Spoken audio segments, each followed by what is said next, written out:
একদিন প্রবল বৃষ্টির মধ্যে একটি গ্রামের রাস্তা দিয়ে এক বৃদ্ধ মানুষ হাঁটছিলেন। হঠাৎ তিনি একটি ছোট্ট শিশুর কান্নার শব্দ শুনতে পেলেন। কাছে গিয়ে দেখলেন একটি ছোট্ট মেয়ে বৃষ্টিতে ভিজে একা পড়ে আছে। বৃদ্ধের খুব মায়া হলো। তিনি শিশুটিকে কোলে তুলে নিজের ছোট ঘরে নিয়ে গেলেন। সেদিন থেকে সেই বৃদ্ধই হয়ে গেলেন মেয়েটির সব কিছু। নিজের কষ্ট আর দারিদ্র্যের কথা না ভেবে তিনি দিন-রাত কঠোর পরিশ্রম করতে লাগলেন, শুধু যেন মেয়েটি ভালোভাবে বড় হতে পারে এবং পড়াশোনা করতে পারে। মেয়েটিও খুব মন দিয়ে পড়াশোনা করল। দিন কেটে গেল, বছর কেটে গেল। একসময় সেই ছোট্ট মেয়েটি বড় হয়ে একজন শিক্ষিত ও সফল মানুষ হল।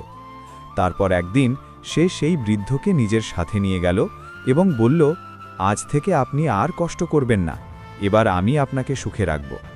বৃদ্ধের চোখে তখন আনন্দের জল, কারণ তার সব ত্যাগ আর কষ্ট সেদিন সত্যিই সার্থক হয়ে গেল।